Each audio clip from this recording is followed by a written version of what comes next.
What's up, everybody? It's your boy Sparky CJ here, back again, back again. I will not do my intro again with another episode of Poke Talk. Today's episode is my kind of the analysis and my opinion on Ash's Kanto team. So right in front of you know he has the Bulbasaur, he got the Krabby evolving to the Kingler. It shows all forms, Charmander, Charmeleon to his Charizard, Primeape, Muck, Squirtle, Butterfree, Pidgeotto into the Pidgeot, Haunter temporarily, Krabby over here, Lapras temporarily, Caterpie all the way to the Butterfree, Snorlax in temporarily with the Raticate, 30 Tauroses and his main Pokemon, Pikachu.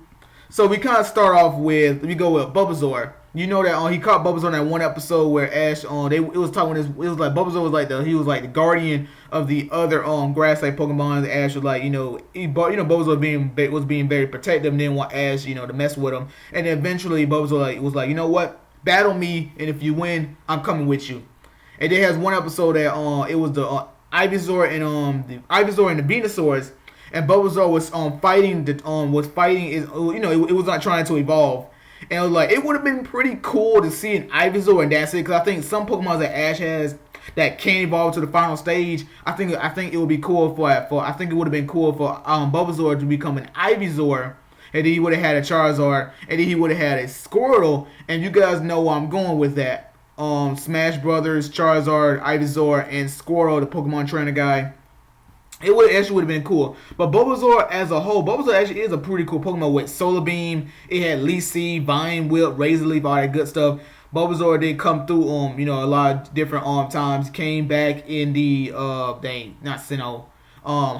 Yeah, came back in Hoenn against Brandon where he brought the whole team back. He brought these guys back. They team up with Pikachu 4 against Brandon.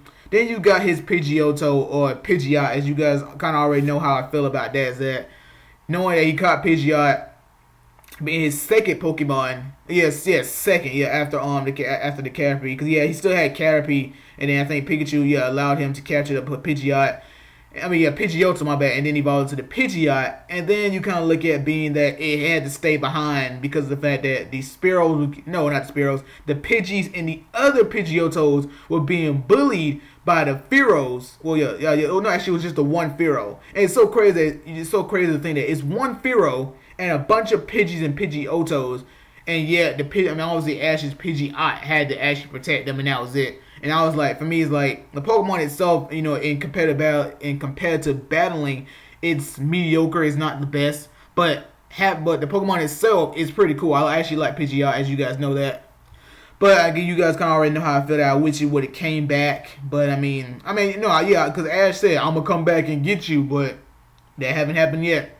So on to Primeape. You guys know that Primeape was caught during the episode. Well, Ash, he said he was a Mankey and stole Ash's hat. Then Ash, I think, threw a rock at it. He made it mad, and then he evolved into a Primeape. Then started beating up Ash. Always punch him in the eye. Eventually, it became cool during the episode where he let Primeape left, where the Pokemon fighting champions everything. I think he battled like it was a Machop, not a Machop. I think it was a Machop, and then he won. And then the dude was like, you know what, Ash, your Primeape's pretty good. Why not you let me train for a while? And it's like, okay, Primeape didn't want to leave, but it left. You would think that if Primeape came back, it'd be pretty cool to bring Primeape, because Primeape, Primeape as a whole, in the competitive aspect of wise, being that people run it could be Choice Scarf, and Choice Scarf Primeape, it's a threat because a lot of my Pokemon that are pretty fast, it outspeeds it with the Choice Scarf, so it's kind of like I think it is pretty. I think it has decent I think it has good physical attack. I don't know what it is, but yeah. I think Primeape as a Pokemon is it's pretty powerful. But Ash he actually didn't even use it in battle because he was afraid that Primeape's not gonna listen to him and then punch him in his eye again. Because exactly the episode with dealing with Erica's gloom, he was like, oh man, he said Squirtle, Pidgeot, he said Squirtle, Pidgeot, Squirtle, Pidgeotto, and Pikachu would not take that terrible smell. He's like, wait a minute, I know. Primeape, never mind. I think he sent out Bulbasaur or something like that against Pidgeot. I forgot which one he sent out, but he was going to send out Primeape, but it was like, nope, never mind. And then you got Muck, the episode with the Grimers and all that good stuff. Muck was like, being terrible, with the smell and all that stuff. Ash decided to capture it, and the Pokeball started stinking. And then eventually used in the Pokemon League. And then the thing with Muck, he does show Ash a lot of affection. Same with Professor O, always jumping on him and stuff. And it's like, good lord, you just got all this slime on you. Muck, I think it's like a counterpart to Weezing. Well, I think Muck has physical defense, and Weezing has high special defense. Correct me, guys, if I'm wrong on that. Obviously, I could look it up, but I just have you guys correct me on that. Muck. It's okay. It's an okay Pokemon. But yeah, obviously it did work in the Pokemon League against a Bellsprout, where it's like Bellsprout did, I think, Vine Whip, my bad. Razor Leaf, and it hits Muck's belly, and he kind of shut it off. No, he just kind of like just knocked him off, and then just covered up Bellsprout, and bam, it was done.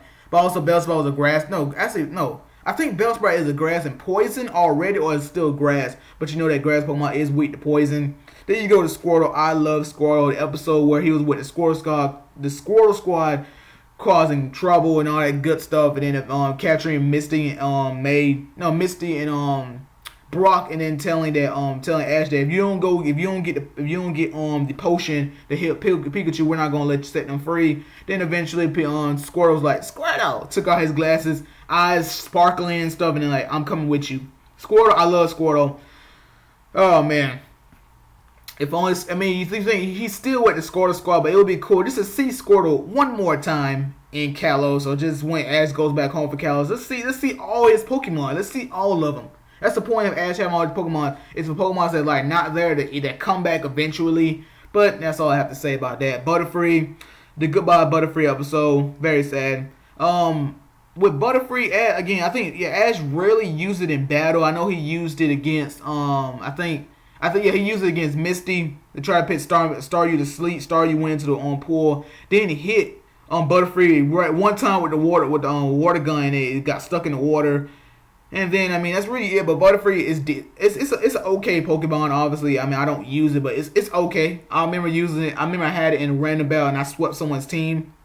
So yeah, but it's random. So yeah, Kingler. Oh man, Krabby going up against the Execute was interesting. You know what I'm saying? Because you look at Gary's Krabby was way bigger than Ash's Krabby, but then when it became a Kingler, it's like it evolved that same episode, and Kingler was just kicking tail. Against the Execute, against the I think it was a Seadra, or was it a Kingdra? No, actually it was a Seadra, and I think it was one other Pokemon. Man, good lord, Kingler, my bad, was pitted in that work. Then you go over to Haunter. He caught it. Well, actually, he technically didn't caught it. It was an episode of the tower with the Ghastly and the Gengar, and then Ash was like, you know what, Haunter, why don't you come join me? Help me out. Take on Sabrina. And then Haunter was like, okay, I'm gonna join you. But it kept messing around. It was like, he said, Haunter, where you at though? Haunter was gone. He's like, okay, I'm gonna be back. And then Sabrina was like, you know what, you're not leaving this time. I'm gonna trap you. Like, no. Eventually, Haunter came back with the bomb, and then eventually stayed with Sabrina. Again, it was not Ash's Pokemon because he didn't have a Pokeball for it, but it would have been cool to actually have to actually have a Haunter. If not a Gengar, but at least a Haunter. It would have been cool. But I'll be right back, guys. I gotta do something. Okay, guys, I'm back, but dang, to continue talking about Haunter, compared to battling Eviolite Haunter, and Haunter itself is pretty fast, and Gengar is fast too, so it's like Ghastly, Haunter, and Gengar, those guys are fast demons, those quick demons. Then you got his, he caught 30 Tauruses, basically off screen when it was in Safari Zone. He gave Brock some Pokeballs, and every time they tried to catch other Pokemon, he kept catching Tauruses over and over again. It was pretty funny. Tauros, he used it a few times, but I remember the one time he used it against the dude by the name of Drake in the Orange League, where he used it like Charizard. It was his Charizard, Squirtle, Tauros, Pikachu, Lapras. He used Lapras. I know he used some it was Tauros, Charizard, Pikachu, Lapras. That's 4. He used, I think, Squirtle and then Bulbasaur, unless I'm missing someone who else he used, but yeah, Tauros Pittance to work. Tauros is actually a pretty cool Pokemon. The bull with the little 3 tails and all that good stuff. It's just he caught 30 of them. So you kind of think of whenever Ash actually uses his Tauros, which one is he using out of those 30? I mean, you think about 30 Tauruses, how many natures, man? How many adamant natures, Tauruses does he got? How many jolly natures? How many timid natures? I'm just saying. Eradicate, not really nothing about Eradicate. It was a temporary because he traded Butterfree and then traded right back to get Butterfree because he's like, oh, I made a wrong mistake. Eradicate sucks. To his Lapras temporarily, it was a baby Lapras kind of this. I think it was like lost in scenes. Like, oh, a Lapras, let me just capture you. And then he had just ended up releasing it when it was with the other Laprases. But Lapras as a Pokemon, Lapras is pretty cool. You take on it with Lorelei. He used it again against Drake.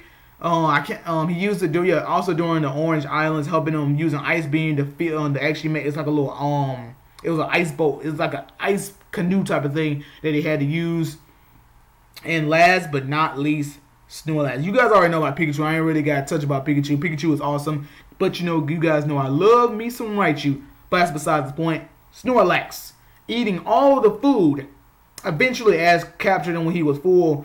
And there you go. Because I mean, I don't remember Ash trying to battle it. But I think it was just kind of like let it get really, really full and then eventually capture it. But Snorlax proved to be a boss throughout almost not all regions. I think up to Hoenn. He because I remember he was during the Battle Frontier. He used Snorlax there. He used Snorlax against Claire's Kingdra. Snorlax is the boss with Body Slam, Hyper Beam. It ended up having Ice Punch, all that good stuff. So I mean, because you look at Snorlax is a big tank, but that's kind of all I really have to say. I mean, again, when you look at it, Ash does have almost all on Red's team being the Lapras, Snorlax, Pikachu, and Charizard with an unevolved Squirtle and unevolved Bulbasaur.